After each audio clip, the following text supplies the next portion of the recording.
Nós estamos estudando o livro de Filipenses juntos, e segundo eu e o Ulisses, estamos numa exposição do livro. Abra suas Bíblias lá em Filipenses. Chegamos no capítulo 2. Vamos já para os 3 primeiros parágrafos do capítulo 2 de Filipenses. Peguei sobre 1 a 4, há alguns domingos, depois dos 5 até o 11, em que fala do nosso serviço, do nosso interesse mútuo que temos que ter uns pelos outros, e o maior exemplo que nós temos é aquele que nos capacita, que é a pessoa de Jesus Cristo, que fez exatamente isso. Depois, semana passada, o Ulisses expôs aí do versículo 12 ao versículo 18. E hoje nós vamos ver, assim como na semana que vem também, mais 2 exemplos. Primeiro, de hoje, falaremos sobre Timóteo, e na semana que vem sobre Epafrodito. Você pensa em ter um filho? Tá aí uma boa dica. Não Timóteo, que está muito na moda, mas Epafrodito, coitado. Ninguém pensa nele, né? Timóteo todo mundo pensa, né? Timóteo está na moda. Agora, Epafrodito, você pode criar uma moda, pode ser um primeiro. Pensar em colocar o nome do seu filho de Epafrodito. O problema é se não criar moda. Aí ele vai sofrer depois. Mas enfim. Talvez possa parecer estranho para a gente Paulo citar vida de pessoas assim. E talvez seja estranho para nós, porque nós criamos algumas certas desculpas para, como se diz na linguagem popular, tirar o nosso da reta, sabe? Dizer isso não é comigo. Uma das desculpas que eu sempre ouvi as pessoas dizerem é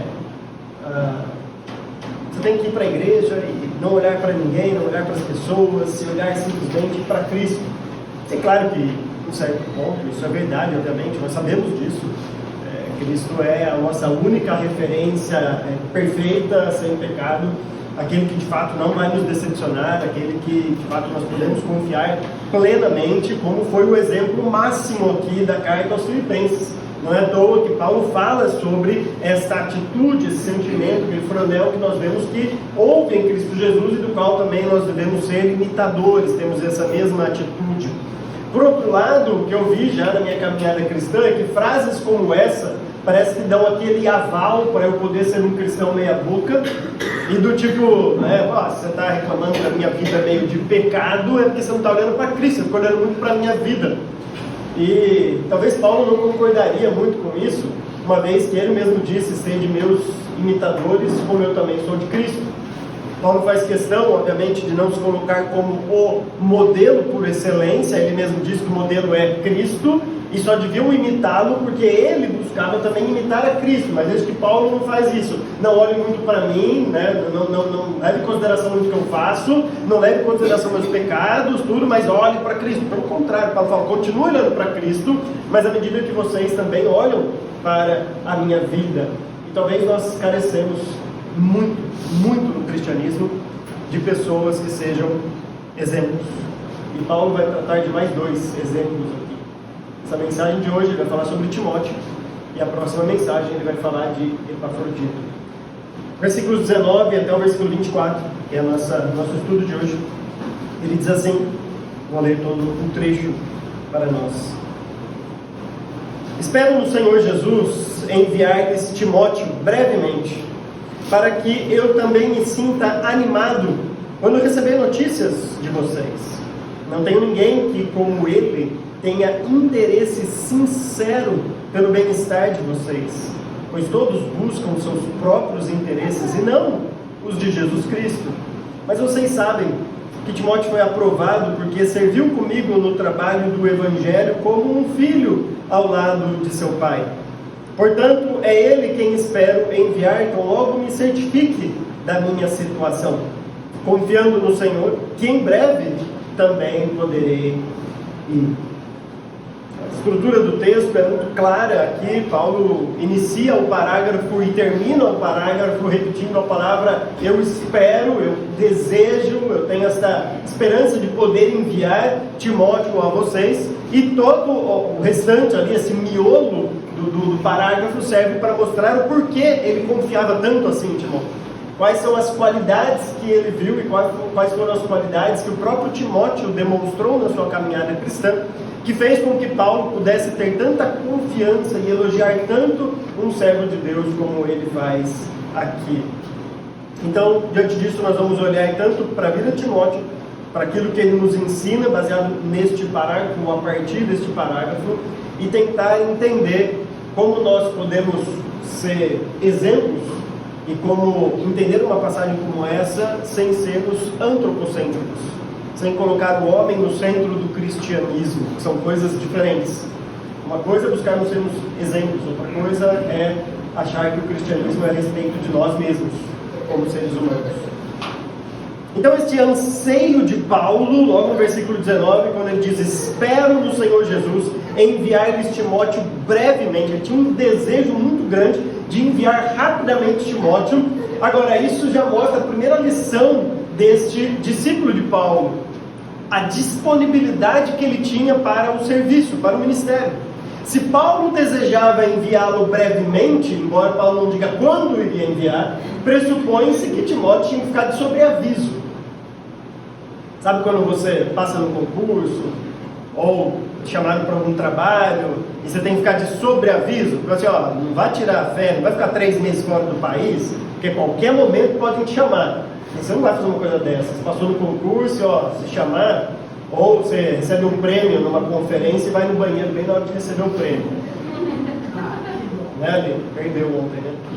Foi sorteado, mas não ficou lá de sobreaviso e perdeu o prêmio. Chegou em casa e falei: ganhei um prêmio, mas não pude receber.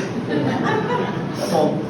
Você tem que ficar de sobreaviso, você tem que ficar assim, ó, a qualquer momento eu posso ser convocado para essa obra, a qualquer momento Paulo pode me chamar e falar: Timóteo, agora, vai lá.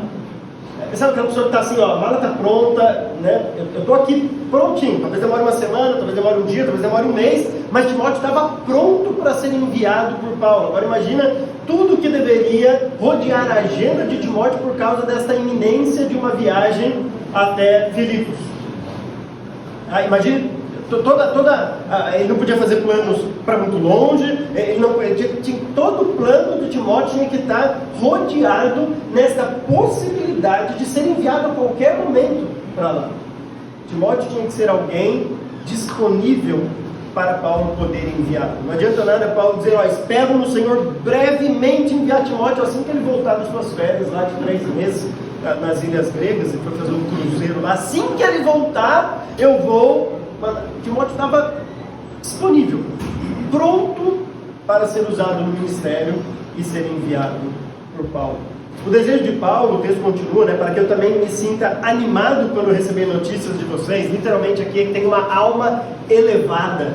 Sabe quando a gente ouve uma boa notícia e a nossa alma se eleva, né, daquele, quase que você sai assim mesmo do chão, né, você fica assim feliz, de alma elevada. Essa é a ideia. Agora veja a expectativa que Paulo tinha em relação aos filipenses.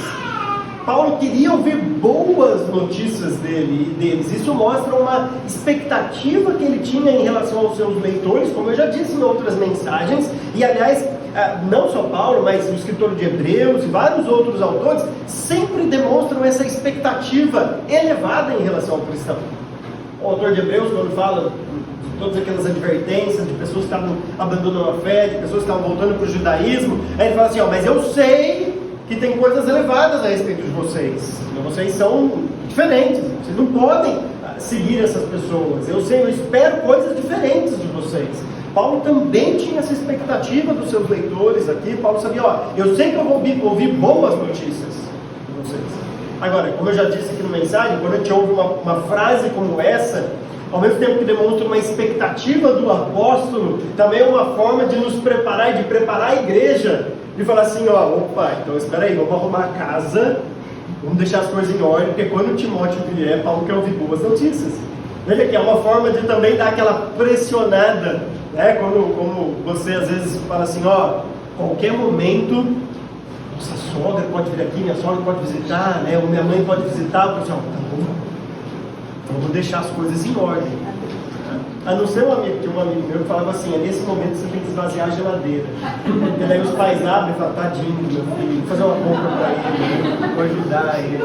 Mas você vai deixar a casa em ordem, e fala assim, a qualquer momento, né, as pessoas podem vir, meus amigos, parentes aqui, e assim, quero que ele tenha boas notícias aqui da minha família.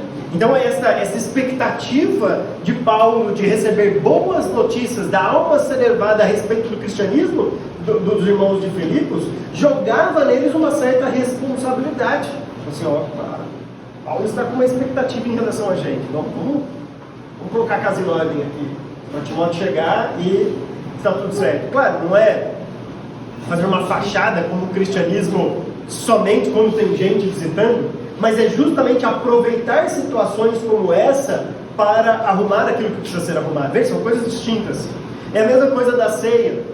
A ceia não foi feita para, no momento de ceia, você fingir que nada está acontecendo e participar da ceia. Não é esse cristianismo de fachada, pelo contrário. A ceia é o momento de examinar-se a si mesmo, o texto diz, e então comer do pão e tomar o cálice. É justamente para você examinar e mudar. E não examinar ou fingir que nada está acontecendo, ou esperar passar o tempo, ou alguma coisa assim, e continuar com aquele cristianismo medíocre.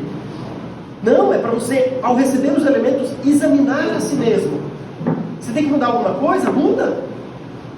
Muda, precisa mudar. Verdadeiramente, lá de dentro, uma mudança profunda, duradoura. E então, participe.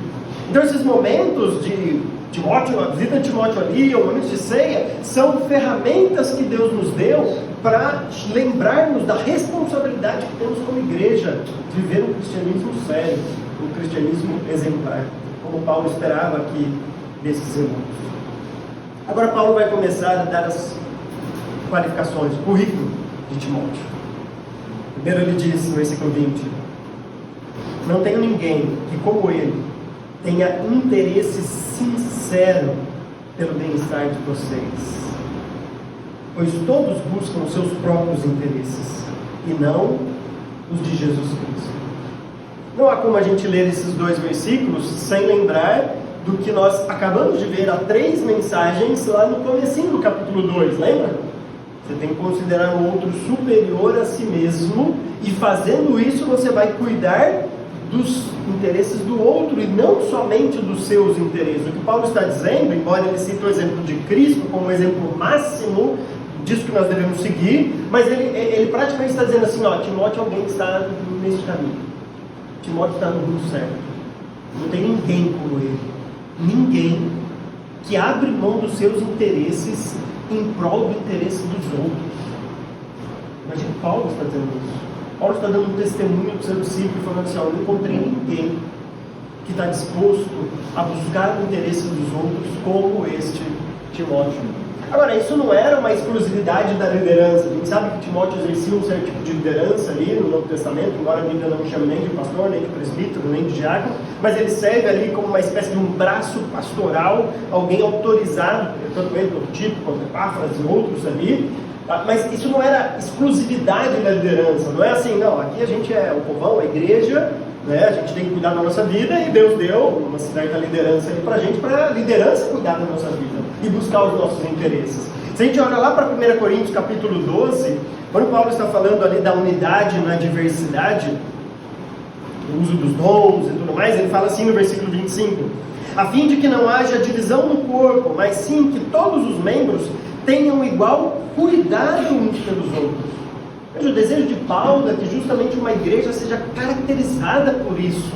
Uma igreja em que não uma pessoa simplesmente cuida do interesse de todo mundo, mas todo mundo no exercício daquilo que Deus o capacitou para fazer, cuide dos interesses das outras pessoas. É assim que uma igreja deveria ser caracterizada. Mas nisso Timóteo era uma espécie de um exemplo.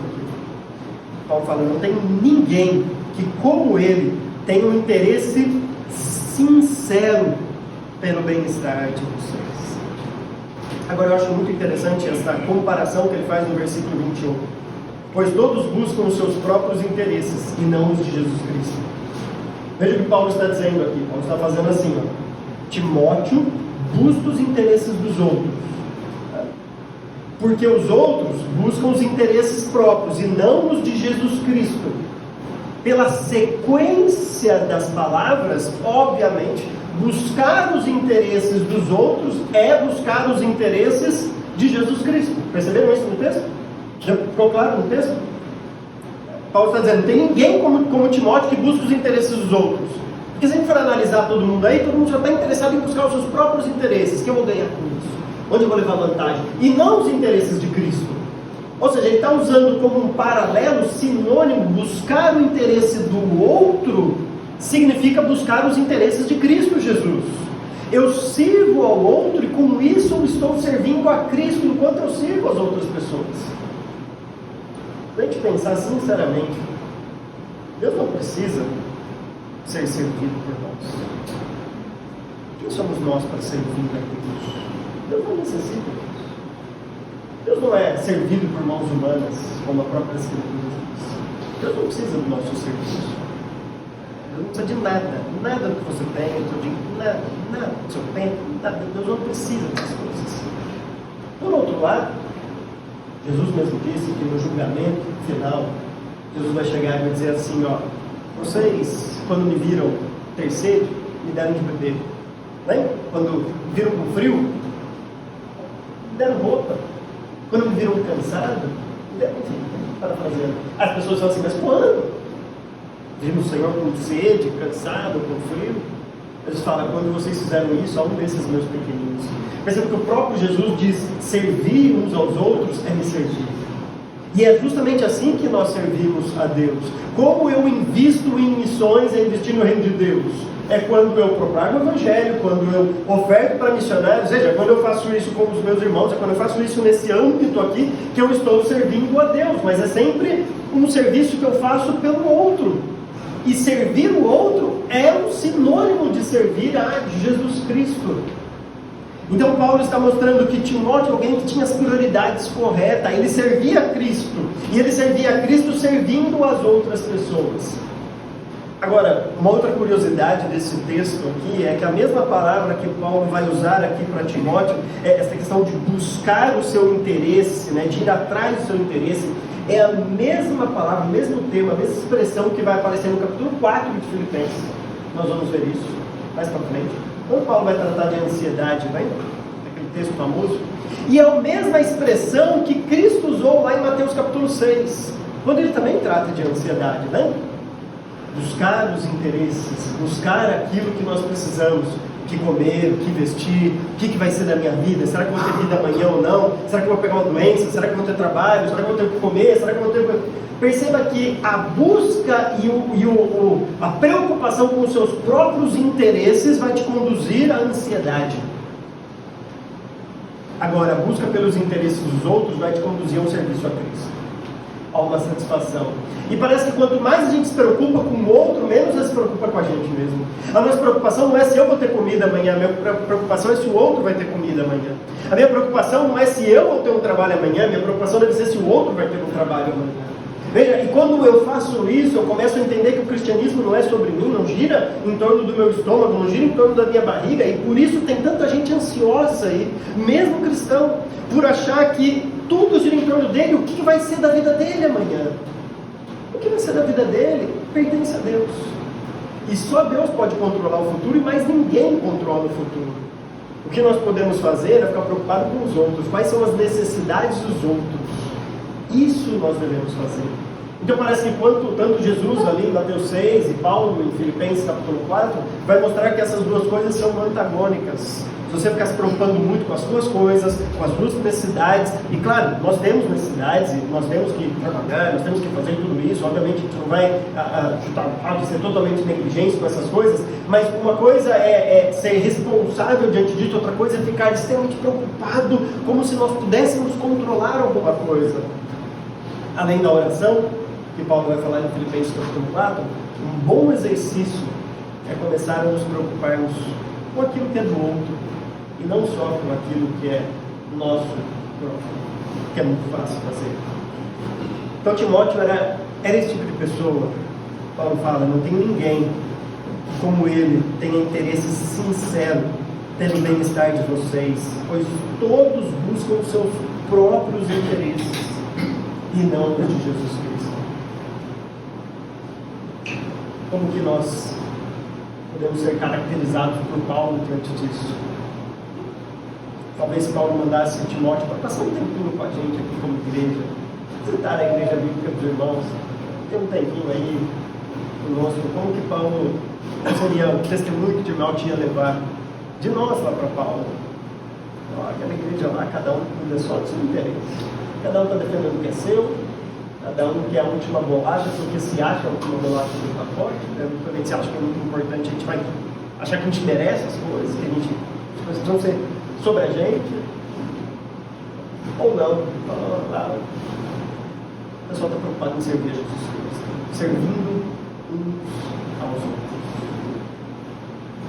Deus continua dizendo no versículo 22: mas vocês sabem que Timóteo foi aprovado, porque serviu comigo no trabalho do Evangelho como um filho ao lado do seu pai.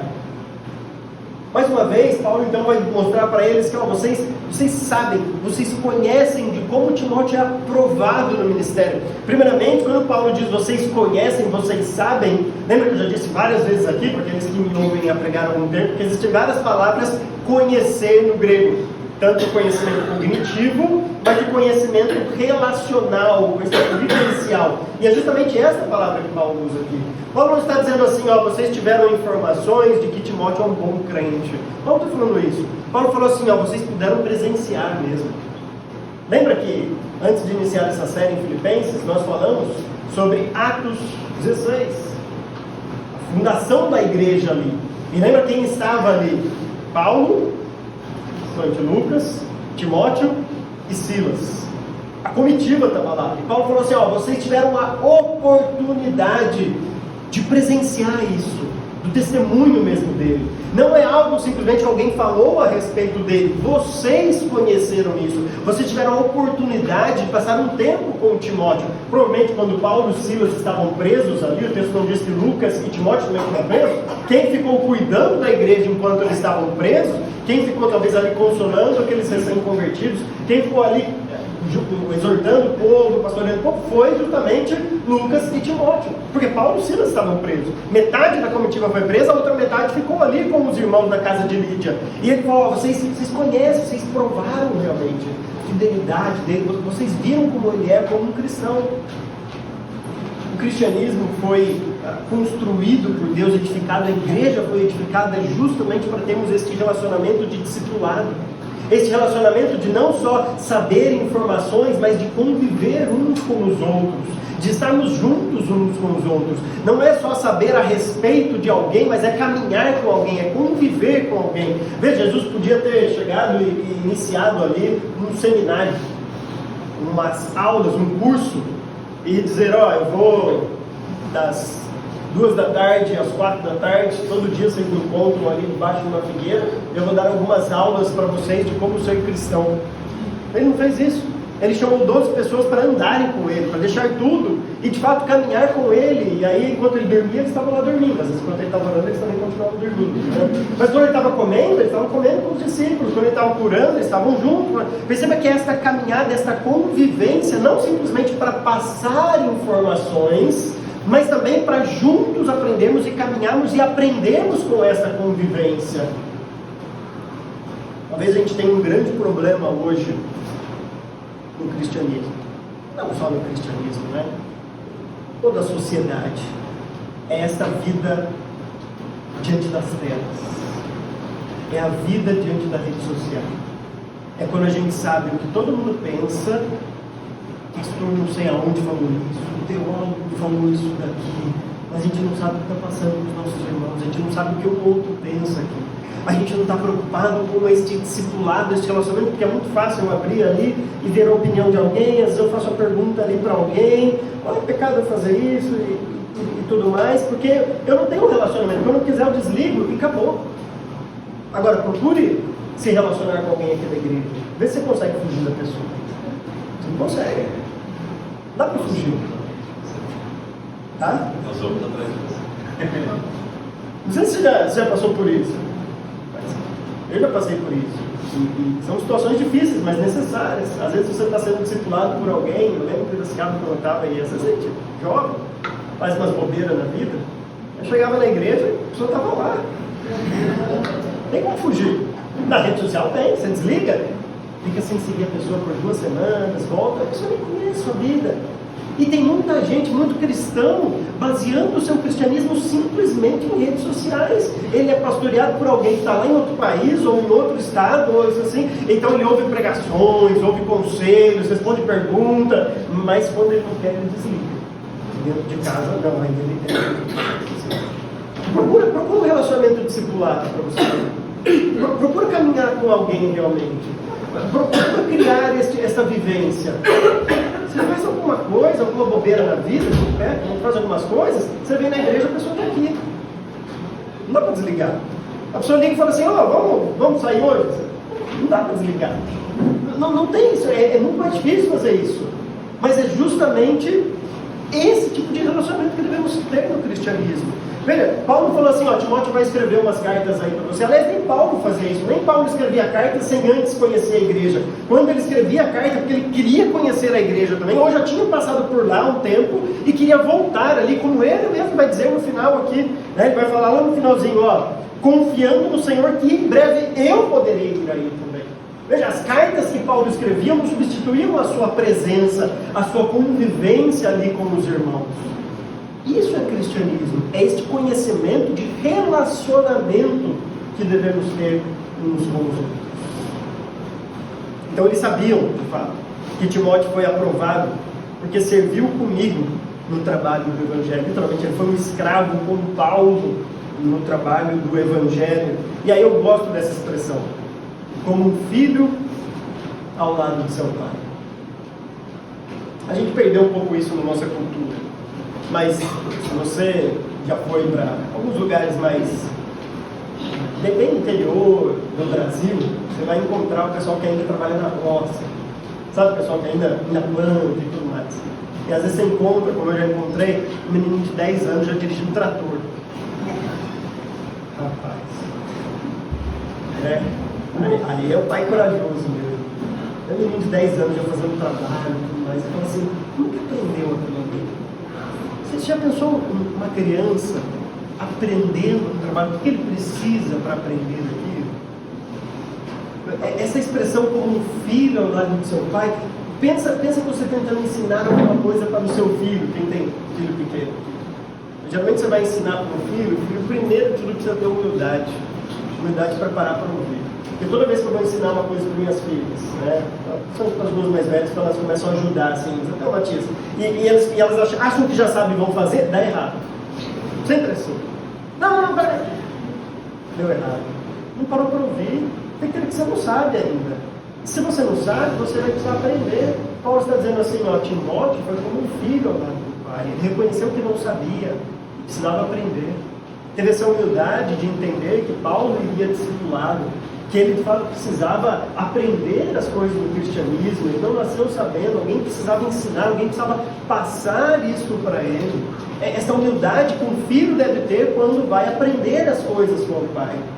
Agora, não é somente isso, é aquela obediência, e quase uma obediência de confiança realmente, que o filho tem que ter em relação ao pai. O pai chega e fala assim, filho, assim faz. Por quê? Eu vi no YouTube que tem gente que ensina. O filho acredita no que a gente fala e obedece. E ele nem sabe muito por que assim, mas ele acredita. Meu pai está falando assim, minha mãe está falando assim, deve ser assim, e ele obedece. Agora, lá em Atos 16, aquele texto que nós pregamos, que é o início da igreja ali, há uma informação no comecinho do capítulo sobre esse Timóteo, que muitas vezes passa desapercebido. Timóteo era um filho de pai grego, só que ele ia caminhar com Paulo, e a estratégia de Paulo era sempre ir nas sinagogas primeiro, né? Assim como Jesus Cristo fazia, embora ele é o apóstolo aos gentios, mas ele sempre ia nas sinagogas. Mas Timóteo era filho de pai grego. Tinha um detalhezinho, para o bom entendedor, meia expressão basta, né? Tinha um detalhezinho que impedia Timóteo desse ministério. Agora você imagina, Timóteo era velho, né? Assim, jovem, mas assim, já formado. Paulo chega e fala, Timóteo, vem cá. Você sabe que todo judeu passa por uma cirurgia quando tem 8 anos, né? E você é grego. Eu sei que você é mais velho, não tinha anestesia na época, mas assim, Timóteo, seria bom se você pudesse. Timóteo faz o quê? Ok. Tudo bem. Tá bom. Ele não era obrigado a fazer isso. O próprio Paulo fala que a circuncisão no Novo Testamento já não tem valor nenhum. Paulo vai falar claramente em Gálatas que, ó, que importa é a circuncisão do coração, não tem mais isso. Timóteo poderia dizer, fala assim, ó, você é um hipócrita, você fica ensinando que não tem mais a circuncisão, agora você quer fazer isso comigo? 30 anos de idade nas costas e eu vou passar por isso? Espera aí. Timóteo fala, tá bom, passa pela circuncisão, já depois, provavelmente aos 30 anos, como um filho ao lado do pai. É uma obediência de confiança realmente, de entender que, não, se Paulo está dizendo, se é importante para Paulo, eu vou fazer de fato. Está no comecinho do capítulo 16, onde conta o início da igreja. Imagina a empolgação de Paulo chegando com esse Timóteo lá para Filipos, iniciando a igreja. Assim, ó, esse eu levo comigo, realmente. Esse vale a pena trazer comigo. Vocês sabem que Timóteo foi aprovado porque serviu comigo no trabalho do Evangelho como um filho ao lado de seu pai. E aí o texto termina no versículo 23, dizendo, portanto, é ele quem quer enviar. E este portanto é quase um assim, ó, agora vocês entenderam? Por que tem que ser ele? Provavelmente tinha outras pessoas com Paulo. Paulo nunca tinha uma pessoa só acompanhando ele. Paulo tinha amigos, né? Pessoas convivendo, até quando ele estava preso, pessoas que vinham e iam, traziam correspondência de outros lugares, né? Quando ele estava preso aqui, ele não escreveu só Filipenses, ele escreveu outras cartas, e tinha outras pessoas que chegavam com informações de outros lugares. Paulo tinha uma grande ali, amigos que estavam sempre com ele e tudo mais, né? Só em 2 Timóteo que ele vai falar que todo mundo abandonou ele, né? Na última carta, ele falou assim, ó, agora parece que eu estou sozinho realmente aqui, né? Já morrendo, ninguém mais quer saber. Mas ele tinha muitos contatos aqui, mas ele fala, esse portanto é assim, ó, ficou claro por que tem que ser Timóteo? Não dá para ser. Tem que ser Timóteo aqui. O que me chama a atenção, o fato então de que Timóteo, tão exemplar aqui, era aquele de fato que Paulo ganharia confiança para enviar. Muitas vezes a gente pensa que uma pessoa tão exemplar, e fala assim, tomara que esse cara nunca saia da igreja. Olha só uma pessoa como essa, a gente tem que segurar essa pessoa ao máximo aqui. E mais uma vez, o que a gente está fazendo? Buscando os nossos próprios interesses. Olha lá para Atos 13. O Espírito Santo separa 2 pessoas, Paulo e Barnabé, tira eles da liderança da igreja, 5 líderes lá na igreja, tira lá da liderança e envia para viagens missionárias. Imagina a igreja falando assim, perdemos Paulo e Barnabé. Já pensou? Olha a liderança como era da igreja, perdemos essa liderança. Então a gente não perde, a gente envia, porque não é os nossos interesses, são os nossos interesses, são a prioridade, é os interesses do reino. Paulo falou assim, ó, é esse que eu vou enviar, porque eu quero enviar realmente a melhor pessoa para ser enviado. Eu não vou falar assim, ó, vou deixar o melhor aqui comigo, porque eu também preciso, né, de alguém ao meu lado, para me ajudar. Ó, a gente tem necessidade, às vezes, de conversar algumas coisas. Eu vou enviar esse cara que não faz muito. Está aqui, mas também se não tivesse não ia fazer diferença. Vai você ali. Paulo fala, não, ó, portanto, é ele quem eu quero enviar. Tem que ser ele que eu quero enviar. Então logo me certifique da minha situação. E aí o versículo 24 termina, né? Confiando no Senhor, que em breve também poderei ir. Agora nós estamos falando aqui de alguém que de fato é um exemplo no cristianismo, é um exemplo de alguém, e parece que ficou claro aqui, portanto, por que Paulo desejava enviar Timóteo, e por que esse testemunho a respeito de Timóteo é tão forte nas Escrituras, alguém que de fato serviu como um filho ao lado do seu pai. Mas mais uma vez, como a gente entende uma mensagem dessa, sem deixar de ser antropocêntrica, sem deixar de imaginar, ou sem cair, correr esse erro de achar que o cristianismo se resume a isso, a vidas exemplares, a pessoas que vivem de maneira correta. Bom, é só lembrarmos que o próprio Paulo acabou de falar, se você prestou atenção na última mensagem do Ulisses, acabou de falar que o Evangelho não é sobre nós mesmos.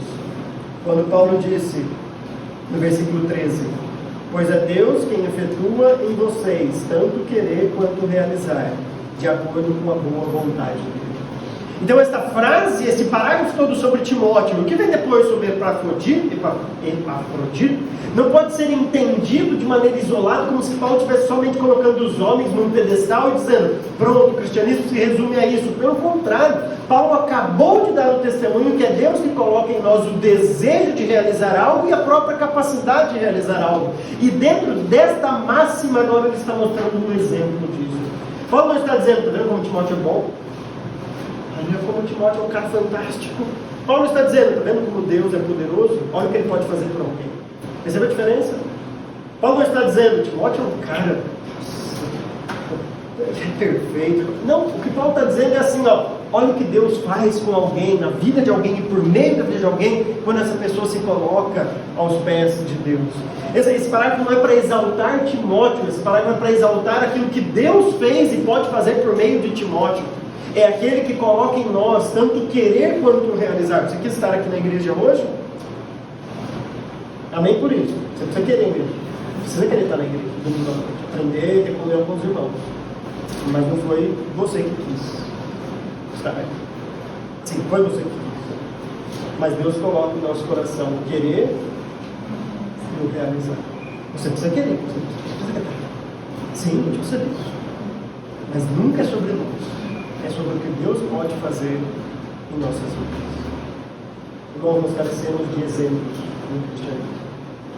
Nós carecemos de referências, de fato. Nós carecemos de pessoas piedosas, pessoas que sirvam de modelo para o rebanho.